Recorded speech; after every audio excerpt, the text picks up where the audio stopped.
Here we go. Good morning, everyone. So thank you for coming to my talk. I guess yesterday was a late dinner and I heard there was also after party, so I think that's why we're also seeing that some people, I guess, will come later. So the topic I want to talk today, this morning, is on confidential cloud computing, confidential computing. So before I go to start on this, can we just make a quick kind of query? So how many of you have heard at least or have some understanding what confidential computing is? Oh, quite many hands. Okay. I do have, for those of you who don't, I do have a slide explaining basically what is the problem it's trying to solve. So just very briefly who I am. So I belong to Intel SPM Red team. So our team at Intel does various security research. We have various individuals working on kind of different projects and different initiatives. We have people who specialize in fuzzing, people who specialize on really different parts. It's mostly centered around Linux security, even though nowadays we have also people who are not kind of confined to the Linux world. We're looking also outwards more. Me personally, I have been a while already in security industry.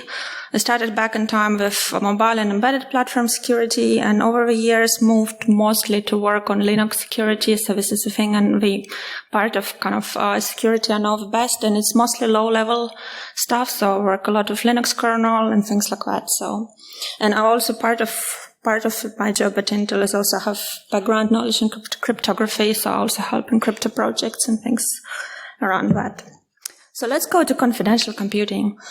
So if you think nowadays, so what is a confidential computing? What is the problem it's trying to solve? Nowadays, if you think about enterprise, but it's not even enterprise, I think it's pretty normal assumption that when we process the data, which can be sensitive, confidential, has some privacy implications and so on, that data is always protected. We usually don't tend to send this data plain text, as cryptographers say, like an open form into the network. We protect the data when it transfers through the network. We do protect the data when we store it in the disk, so similar protection exists. However, when this data is being processed in a memory, so it's actually being operated on, there's usually no protection. So your application can be processing your privacy or sensitive data, and while it's processing, its data resides in a memory, and anyone, of course, you have this operating system measures which isolate processes and so on, but in principle, it's open plain text in the memory, and if, let's say, operating system gets compromised or something gets compromised around it, the data, the sensitive data gets quite exposed right away. So this is exactly the gap that confidential computing is trying to solve. And it does it by providing a way to execute the processing of this data in some kind of, you can think of this, it's hardware-based, it's hardware-supported trusted execution environment. So it's a special kind of environment where the data is being protected. So that environment, whenever you execute anything in that environment, it's protected from anything from outside. And it does provide this confidentiality and integrity of the data that you operate on. And also as a result, because the processing, the workload which process the data, so that process which runs inside of that trusted execution environment, you have to, that one is going to see actually the data in plain text. So you have to also make sure that that process, the integrity of the code of that process is protected. So they also usually require code integrity for all processes running in that trusted execution environment. And there are a bunch of use cases which have utilized, or in starting to utilize this confidential computing. And just kind of to briefly mention, this is not some kind of narrow, small problem which some just, researchers or, maybe Intel is trying to look. It's actually a pretty big space which is continuously growing. And we're going to see more and more, at least if you believe in market projections and things like that, we're going to see more and more business putting into that confidential computing. And with many companies, there's confidential computing consortium with many basically leading companies participating. And I think there's even more. It just didn't fit in a slide. So it's quite an important area which is under very active development now. And if I'm from Intel, so I have more background on what many hardware vendors have, or at least some hardware vendors already have solutions in this space. So I'm more familiar, of course, with Intel ones, so I can briefly introduce what Intel has. So there are two kind of primary solutions. We leftmost, what you see, it's Intel, it's called Intel Software Guard Extension, so Intel SGX. So this has been for a while already. It's something you can kind of go and buy hardware and try it out. It defines the notion of SGX enclave. So as a small kind of, this is the trusted execution environment definition for SGX. So it's a small environment where you can run basically code which is going to be protected from anything else around it, an operating system, other user space processes, and anything with, of course, you'll have to trust the hardware and there is a root of trust, which is, rooted in the hardware, but, at least a lot of software stack you don't have to trust.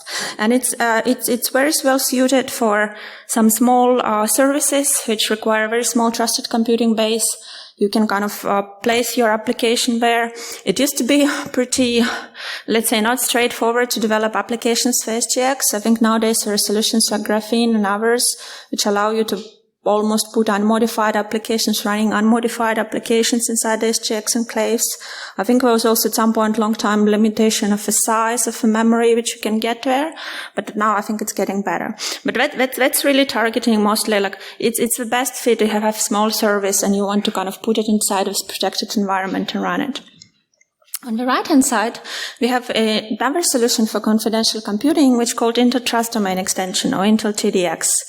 So that solution is primarily focused on the confidential cloud computing. So there is a cloud word kind of added in the middle. So the TDX, the goal of TDX is to allow you to run the whole virtual machine inside, almost unmodified virtual machine inside this protected environment. And if you think of the typical use cases, what they call confidential cloud computing, is that you have cloud providers, cloud service providers, like which run with big clouds. They rent with virtual machines entities to some businesses and services, maybe individuals as well. And you can rent this machine from a cloud service provider and you can utilize this power to do your business, do your processing. But you have to essentially trust the cloud service provider not to go spy on your data. You can try to utilize some methods for encrypting your data and always processing your data in encrypted form, like all the things like homomorphic encryption and so on. But it's still very kind of, it's not easy to really implement in practice and kind of it doesn't suit all the use cases. So this allows you to run your virtual machine, which is going to be protected from the host, which is a hypervisor, which is usually cloud service provider controlled.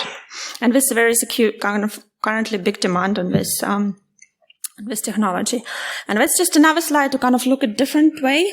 So to show kind of how the trusted computing base changes if you use or don't use these solutions. So without confidential computing, the first row, there's a bunch of things you have to trust. If you go towards Intel TDX, the amount of software you have to trust shrinks to, your application, which processes your data, the software stack, which is inside the TDX guest, inside this protected virtual machine, because that executes in protected environment. You have to trust that. And there's one additional component I'm going to talk shortly. It's called TDX module. It's a special software component which you will also have to trust, and it provides some interfaces to you. And for Intel SGX, that TCB is even tiny, so it's only part of application that exactly SGX enclave, which you're right, you'll have to include into your TCB.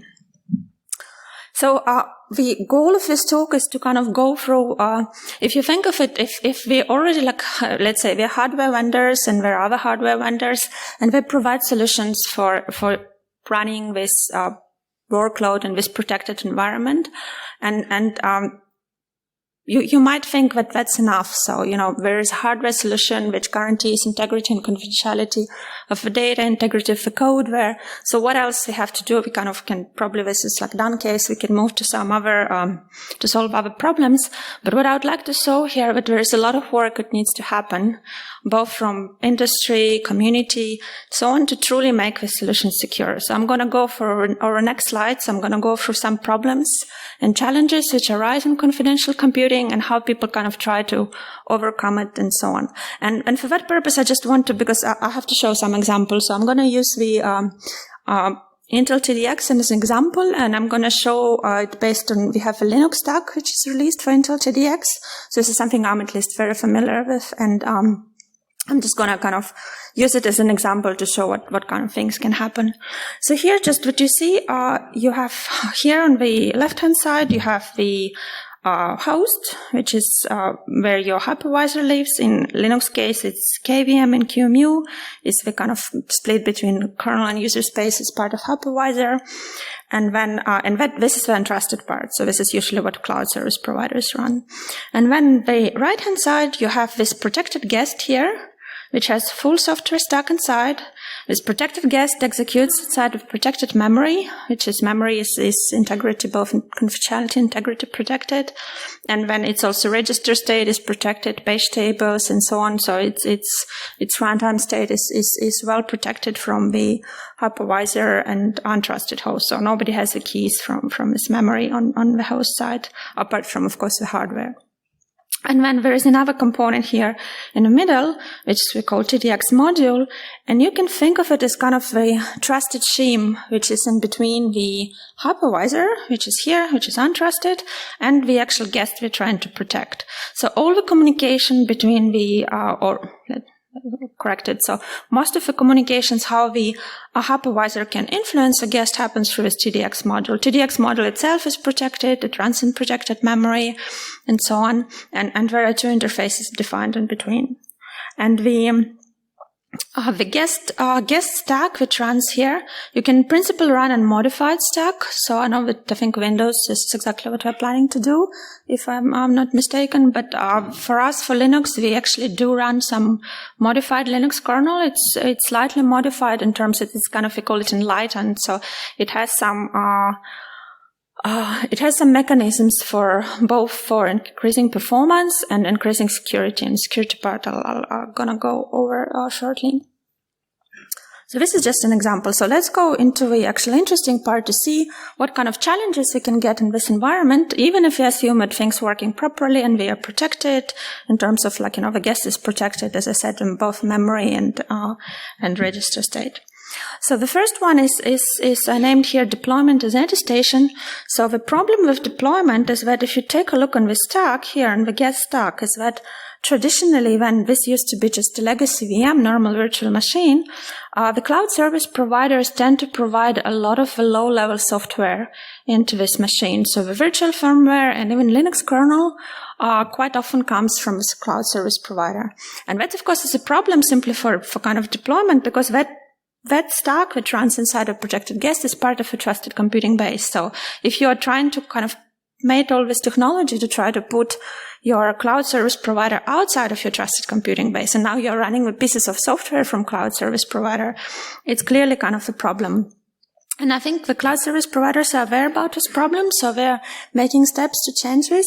But it's, to some degree, it's not trivial, because the firmware can be specific to that cloud. You will have to, even if you can still continue providing it, but you will have to establish trust. You will have to guarantee that firmware does what it is. You'll have to, either publish a source code or, provide some other means to establish trust between that low-level firmware which you're providing to a tenant, and to make sure the tenant actually trusts that firmware, not to do some things on behalf which break your security assumptions. And the other problem is the attestation. So as I said, we want to make sure that whatever code we run inside of this protected guest, inside of this protected execution environment, is actually the code we expect to run. Because if the code is modified, let's say cloud service provider, because it's the hypervisor bootstraps the protected guest, so it provides actually the initial code for virtual firmware, and can also provide a code for kernel. So if we don't have a way to attest this remotely as a tenant who wants to use this protected machine, then we don't have any guarantees about what we're running inside the guest. And the on high level attestation works very kind of simply. So, remote verifier can connect to a protected guest. The hardware, together with the TDX module, can generate the what we call attestation quote. The process is kind of 2 steps and more complicated. I just don't have time to go into details, but you can think that the attestation code is being generated. It can be delivered to a remote verifier, and there's a way to verify that quote.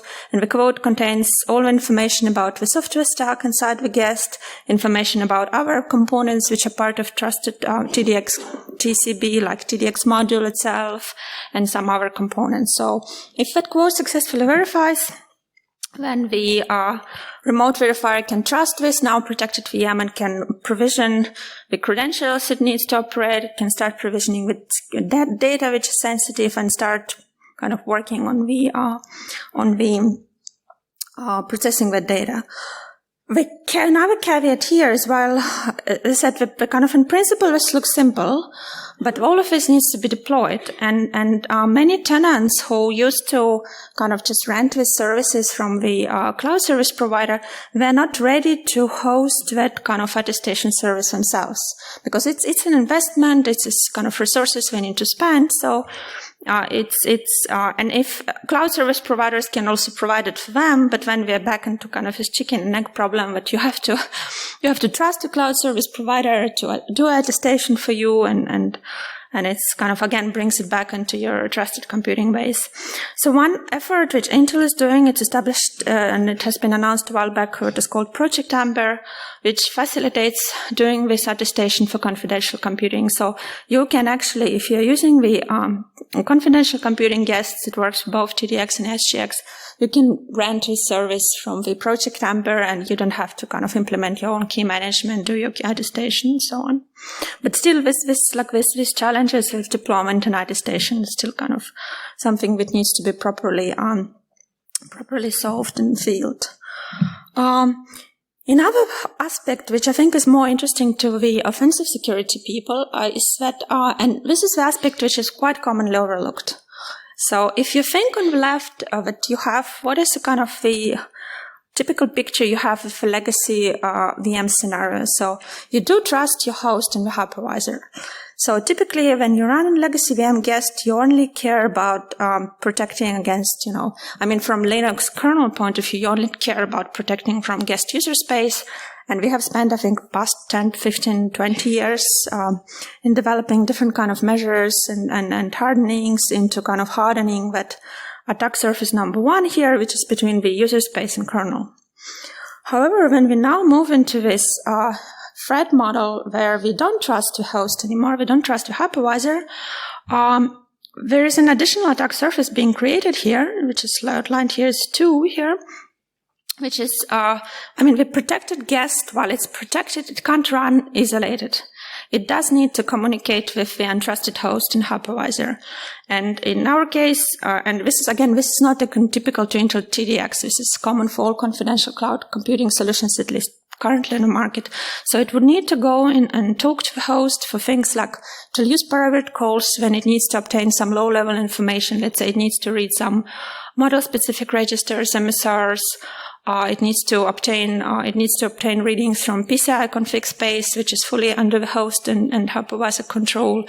It needs to do some MMIO, DMA potentially until we get the projected I/O. I'm going to talk about it later. So there is actually a lot of communication which is happening. There's a shared memory which is being established through which, let's say, DMA can go in between the projected guest and the host. So there are all these interfaces. And almost none of these interfaces have been hardened before because no one has looked at it. It's assumed we interface to hardware. And with exception of things like, USB and stuff, we used to trust our hardware. And all these drivers, even mainstream Linux drivers, which are written and currently part of mainline kernel, they have never been written in mind that, when you read something out of PCI config space, you can actually get malicious value. And that's a big problem because any of this, let's say, issue which you can discover in this attack surface, it can lead to privilege escalation, and you can kind of, despite of having this very much protected guest, you can actually use this interface to attack a guest. So you can think of an analogy of a server in early days of kind of server hardening, where you have this server which is hardened, but it exposes the interfaces, and this is the interfaces which are going to be used to attack it. And we looked at this problem quite extensively in our team, and there were a lot of issues we were kind of identified, and I'm sure there's even more which were not identified. So of course the things we saw a lot was different memory safety issues, mostly spatial. So as I said, like when you read, let's say you read a bar value out of PCI config space, you can end up with not a value in the range of, let's say, 0 to 5, but you can end up, in principle, just by type, you can end up with a huge value, and you can have a huge buffer overrun and potential exploitation. But when there are even like more interesting kind of angles, which like, for example, secure randomness. So the guest inside is, if we talk about Linux guest, it has a random number generator, default part of Linux.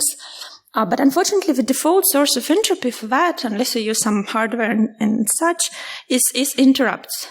And interrupts is now host and hypervisor, at least it's somewhat even controlled, but at least observable. So now you have your hypervisor, which can observe the source of entropy for your random number generator with all kinds of possible implications of the security and crypto to lies inside the guests. So there are many interesting angles here, which we do need to take care. And I think it's also kind of, it's interesting new area for offensive security, to look into, because it's, as I said, it's an area which hasn't been hardened. And we have looked into this, given our resources and stuff, we have developed some methodology to try to harden this protected guest kernel which runs inside this protected environment. And it's kind of combination of, very classical things, trying to minimize your attack surface, so basically dropping off all the drivers you don't actually need. And typically in confidential computing guest, you need very limited set of drivers. You don't really need to run all this bunch of legacy and other drivers. So, and also you can disable a bunch of subsystems which would never be utilized in virtual guest anyhow. I mean, even from a core Linux subsystem. So minimizing your attack surface, when wherever you can't, minimize, you have to both, at least we do both static analysis and manual audit and fuzzing. And fuzzing is actually the interesting part here, because when we started looking at this problem, fuzzing of this attack surface wasn't trivial, because, we have fuzzers even for kernel, like, syscaller is the main one, which a lot of people use. But syscaller is really, if you think of this attack surface here, syscaller is really targeting this attack surface number 1 here. So it's very well tailored to kind of to do the fuzzing on the syscall interface. But when we try to evaluate whenever we can kind of use it for really reaching out to this low-level interfaces like MSRs and things during the boot process, it wasn't really the case. So we had to we developed different fuzzers. We have a couple of fuzzers we use, and everything, all the tools and everything is public, and I have links at the end to both our tools and documentation. So it was an interesting problem to actually fuzz the guest. So we had to fuzz from the host to the guest from very low level interface and try to reach this, get exactly the coverage on these input points where you can consume a malicious input from the host. Let's move to the next problem. So, typically, again, in the legacy scenario for cloud service providers, it's very important that we do this load balancing. So they should be able, even if we rent virtual machines, they should be able to move one virtual machine from one kind of physical host to another one. And we have usually pretty strict requirements and like blackout period and things like that. So, and now if you think of a protected guest, we would like to keep that capability. It's very important for their business. But of course, since we're talking about now protected guests, we want to make sure that like during that migration process, nothing bad can happen to that guest. So we still would like to preserve the integrity and confidentiality of data. We want to make sure that when the guest is migrated, there is no, we're still running the latest fresh state, so we don't do any kind of, roll back to the earlier state of the guest execution. We would like to ensure that there is no cloning happening, so that the cloud service provider can't just like pretend to migrate the guest and then just start cloning the number of instances that can kind of provide some potentially other problems and break the kind of assumption models of the tenants.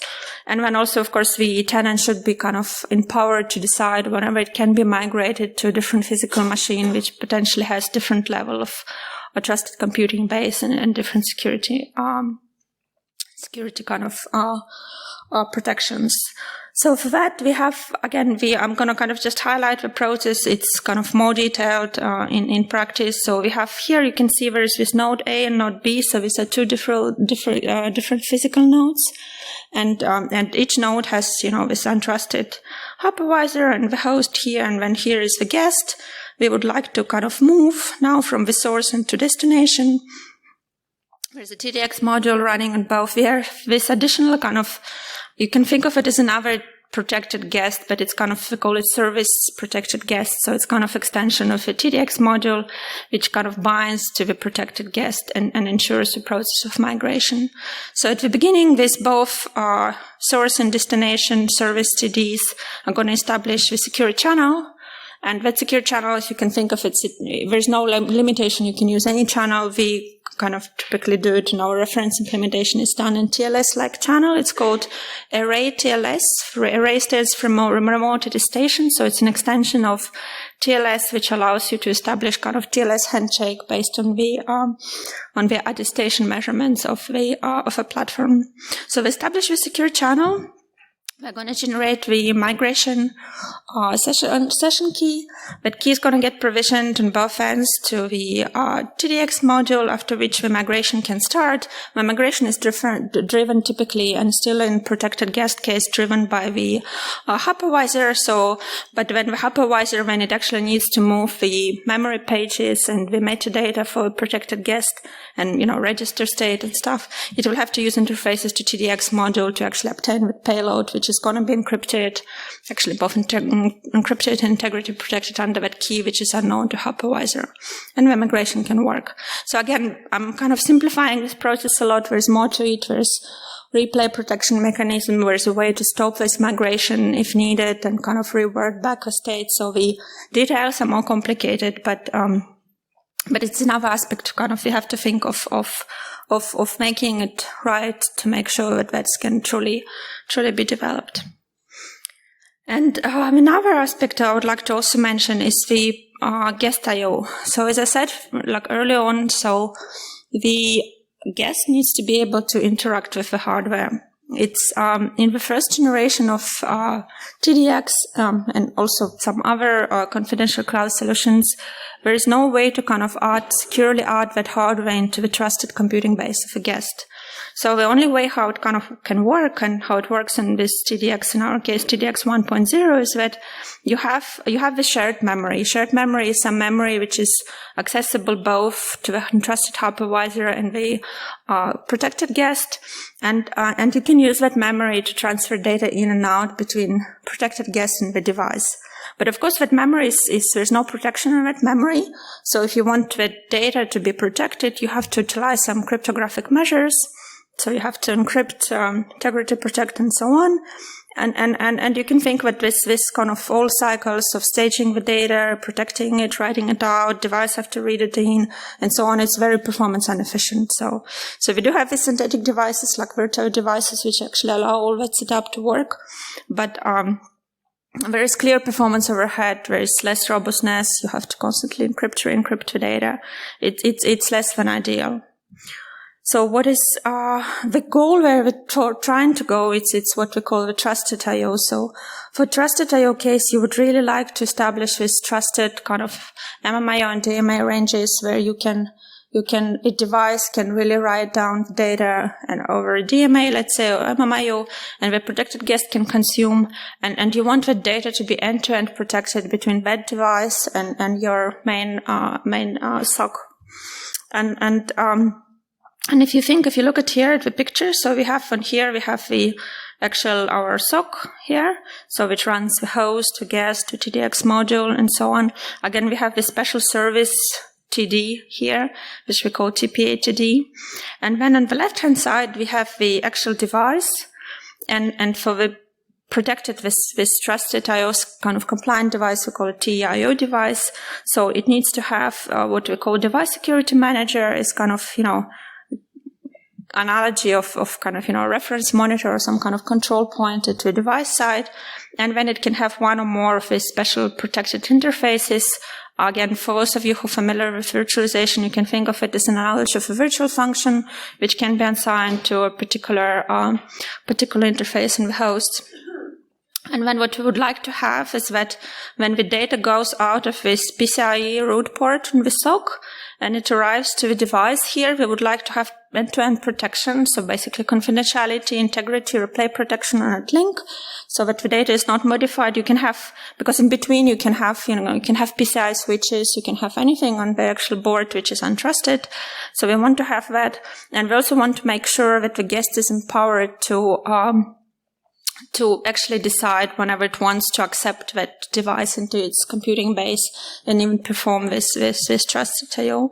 So again, on a high level, it works as following. The TPA, together with TDX module, is going to establish a secure session between itself and the device. It's a software session fully. It's based on SPDM protocol, which again allows to provision the kind of attestation and measurements of a device. So over that session, you can transfer onto the host side with device certificates, measurements, anything which kind of attests on the state of that device. And then after that, the TDX module is going to generate the keys for the PCI link. The keys are going to be provisioned on both ends through this secure SPDM channel. And now, after the keys have been provisioned and set, we have this end-to-end PCI protected link, where the actual flow of data will go for our MMIO and DMA. And then it's up to the guest. The host is going to expose these ranges from which device advertised for its device interface to the guest and say, okay, here's a range of MMIO and DMA. You can access this device. And the guest has an interfaces to the TDX module to verify a bunch of things that host is not lying. So to verify if these ranges are correct, to verify what kind of device certificates that device presented and so on. It can make kind of a decision about whenever it wants to accept that range. And if it does accept that range, and TDX module has a way to program trusted MMIO for these ranges, so then the actual communication can happen, and it's both protected on the SOC itself and on the PCI link. So that's, I guess, all the aspects I want to talk today and have time to talk today. So just in conclusion, as I mentioned before, so the confidential cloud computing is an important area which is constantly growing, and we have hardware solutions, both Intel and other manufacturers, which enable this technology to develop. But we have, and we are aware of many of these different aspects, and we are trying to provide technical solutions for these problems. But a lot of time, or some time, definitely will be needed before it's all adopted. And when we think about things like the hardening of the software stack, the guest kernel hardening, which I talked about, and so on, that's an important problem which actually requires a community attention. So, because it's if you think that we've spent 15 years or more hardening the attack surface between the user space and kernel, and now we have pretty much similar or quite similar problems, and when our attack surface is going to take a while before that attack surface is really bug free and so on. And with that, I would like to see if there are any questions.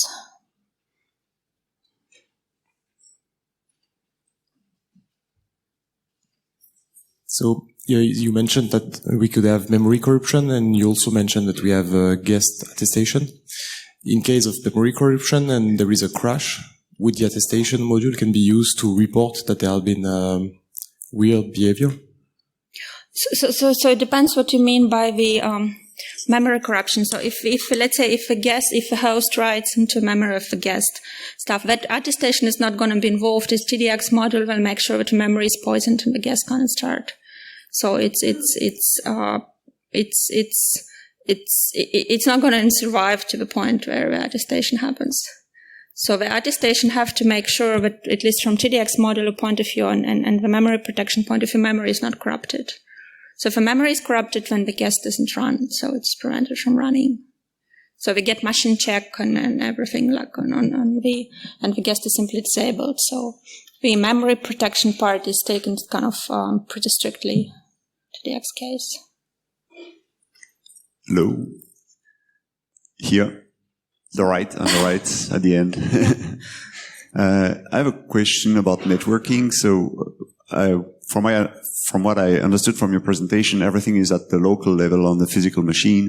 Could we use these enclaves to authenticate other machines on the network, for instance, and especially in the case of migration, to make sure that the other hosts is also, because the fact that it has an enclave doesn't mean that it is the right host we are talking to, right?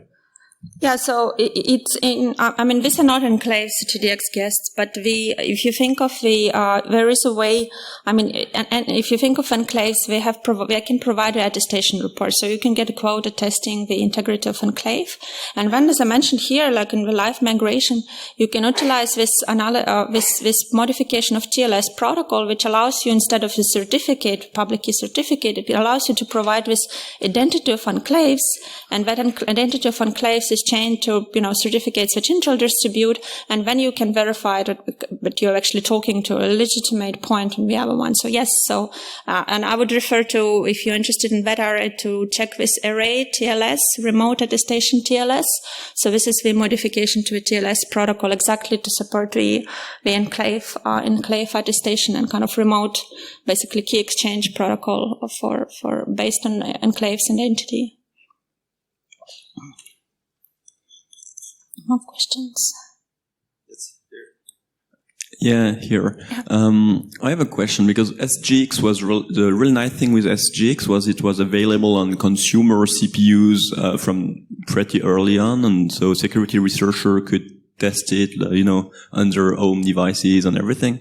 And TDX seems more focused on cloud stuff. So will any part of TDX be available on consumer CPUs, or is it really meant to stay on, server-side CPUs? Yeah, I mean, the goal of course, of TDX is to enable confidential cloud computing, so it's kind of more important for the server things, but unfortunately I cannot comment on the roadmaps, plans, and things like that. Neither I probably even know details on that, so I think that question is outside of my domain. Hello. Yeah. I'm here. Oh, sorry. On the right. It's such a bright light, but it's yeah. Yes. Thanks for the talk. It was very insightful. What is the best way to test TDX currently? Because as far as I know, there is no physical processors that exist that deliver that. And second, is there a way to benchmark the performance of TDX, maybe using some simulation or... Yes, so when I talked we developed the fuzzing techniques here for hardening the guest kernel, we had like a bit of the same problem. So it's even though we are Intel also, hardware is limited and so on. So we use actually emulation setup here, and our emulation setup is actually public. So it's, but the problem with that emulation setup, it works well for things like fuzzing. So you can kind of instantiate this, and you can get the basic things.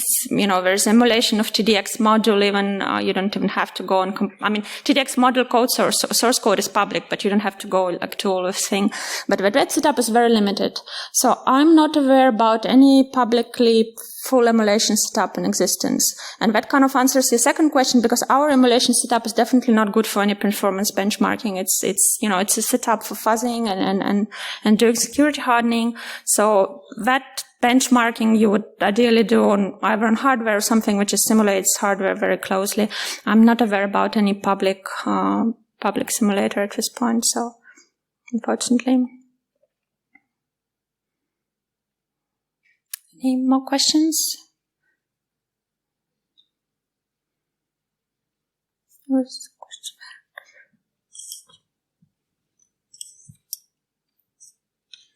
Hello. As a cloud user, how can I validate that my virtual machine is running inside a trusted domain? That's exactly the goal of attestation. So the attestation, if you run this attestation, the attestation kind of process here, which, as I said, it's much more complex than I had time to go into, it's all published. So there is a way that you can exactly, so when you get that when remote verifier gets this TD quote, we call it TD quote. So that quote contains all the information about the trusted computing base, not just of the guest itself, of that software, but also the TDX module. That quote is actually signed by SGX enclave in TDX case. So you get also all the kind of the typical attestation guarantees of SGX enclaves. You can verify with TCB, SVN numbers, and so on. So this is how, only by doing this remote attestation, you are able to say that, okay, you're running inside of this protected guest. And only after that, you should actually start using that guest, because if you don't do that step, you essentially have no guarantees. And so, you were talking about when the VM is migrated. So is it something that will be checked once the instance is migrated, or do I have a way to detect that my instance has been migrated and? Yes. So if I remember right, there's a lot of details here. If I remember right, when migration, so first of all, you have this when migration is being performed. So this part which does migration, so this migration kind of service TD, it becomes part of a trusted computing base. So that is being also kind of that entity of that that TD is going to be reflected in the attestation code. So you can see the fact whether you are migratable or not is also reflected. So you can specify a flag that you don't want to be migrated. And when that is going to be actually guaranteed that migration won't happen. And when you are migrated to the new physical node, I think it's, I don't want to be incorrect if I remember his details right, but I think it's going to be reflected on the measurements that you're going to start. So, but, I just don't remember the details on that one. But there are, I have links also to the end. There are public white papers with details on migration, on trusted IO, on attestation. So there are, there are a lot of details there, but you can get the details if you want.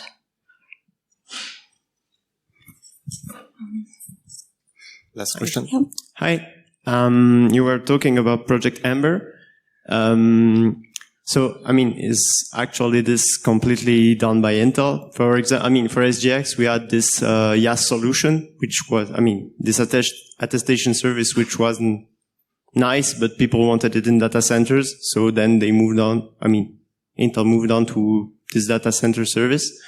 So Project Amber is similar to the SGX version of attestation. The starting one. So where Intel does everything.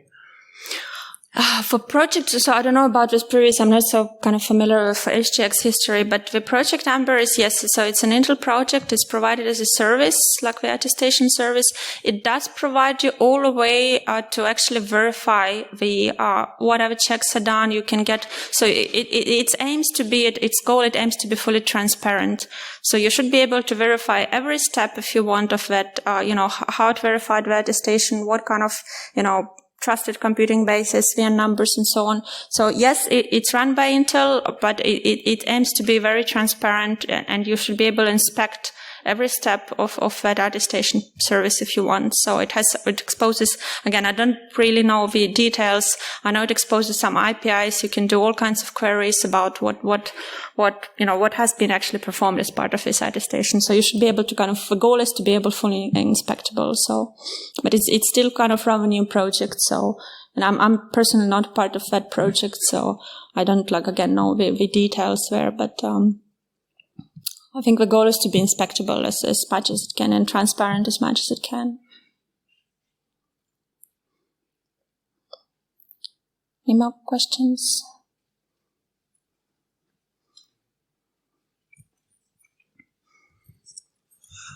From my understanding, SGX is a dependency of TDX. Is it really the case? And in the future, can we aim to have TDX enable the CPU without having SGX? So it's not fully correct to say that TDX depends on SGX. The only dependency is exactly on the attestation part. So the attestation of the generation of this TD quote here, especially, is actually done by SGX enclave. So this is the current kind of link.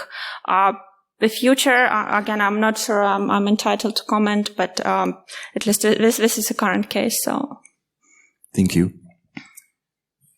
Thanks for all the questions. Unfortunately, we are running out of time. So, thank you very much for your attention.